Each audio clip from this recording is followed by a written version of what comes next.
Ciao a tutti, oggi vi proporrò una ricetta tipica della tradizione sarda e quindi la mia terra. Si tratta delle galleteddas o gallettas. Cosa meravigliosa! Ma in una golosissima variante, ossia con l'aggiunta di pezzetti di cioccolato avanzato dalle uova di Pasqua. Morbidissimo. Per la mattina colazione inzuppato, la fine del mondo. Biscottone eccezionale, e poi morbidissimo.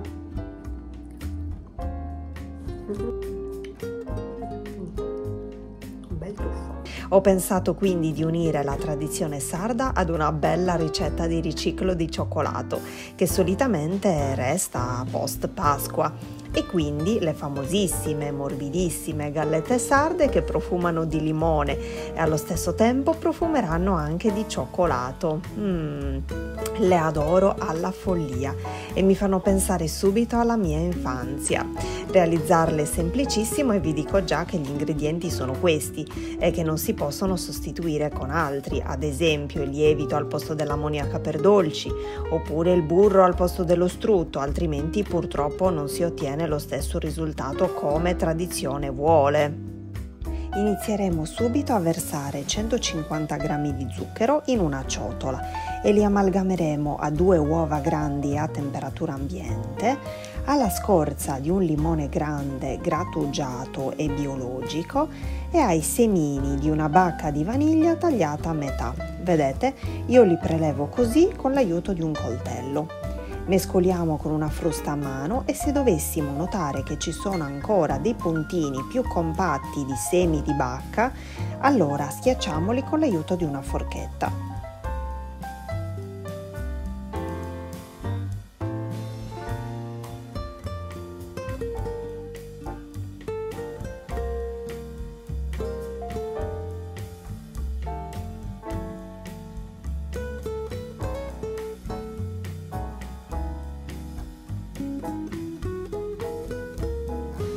Ora aggiungiamo 530 g di farina 00 e 8 g di ammoniaca per dolci, che scioglieremo all'interno di 100 g di latte tiepido.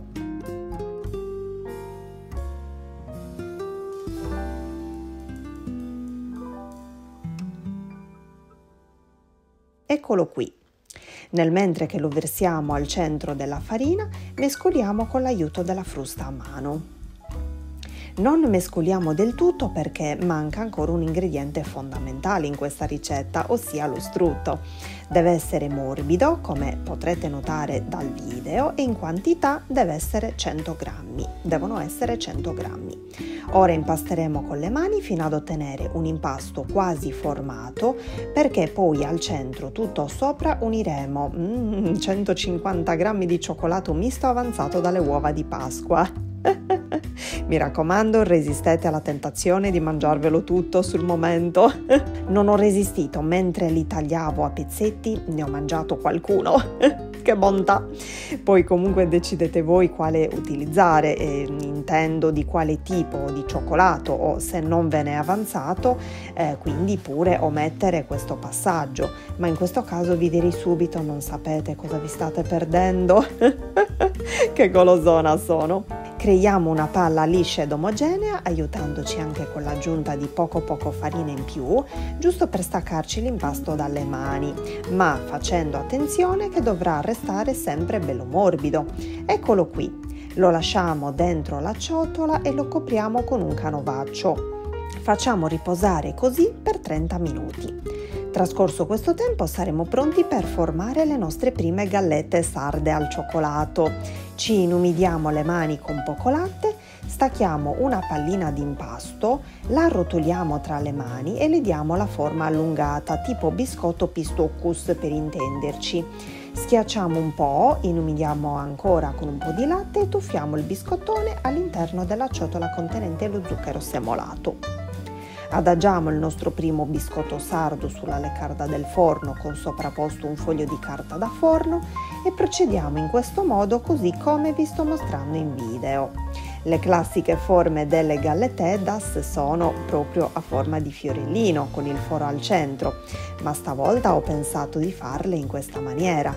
Con l'impasto avanzato poi vi mostrerò anche qualche fiorellino per farvi notare la differenza, soprattutto visiva, non di gusto. Diciamo che con i pezzetti di cioccolato mi piaceva di più ottenere un biscottone lungo da inzuppo per la prima colazione, essendo anche comunque un metodo più immediato rispetto al voler formare invece i fiorellini, perché in questo caso bisognerà poi munirsi di carta da forno, mattarello e formina per i biscotti, e ovviamente anche di un pennellino per spennellare la loro superficie con il latte.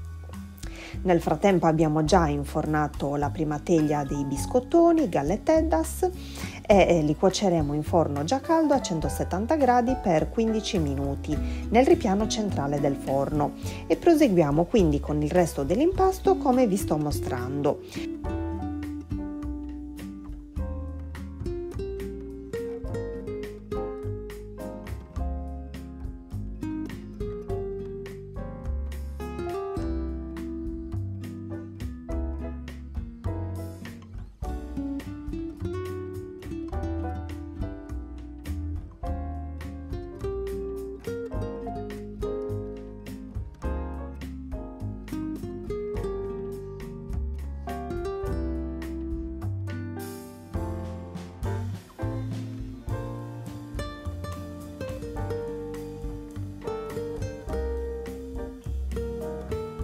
Una volta terminata la cottura dei primi biscotti, e guardate che simpatica, è uscita una sorta di torta galletta, una bella trapunta, vero? Piena di pezzetti di cioccolato, che golosa!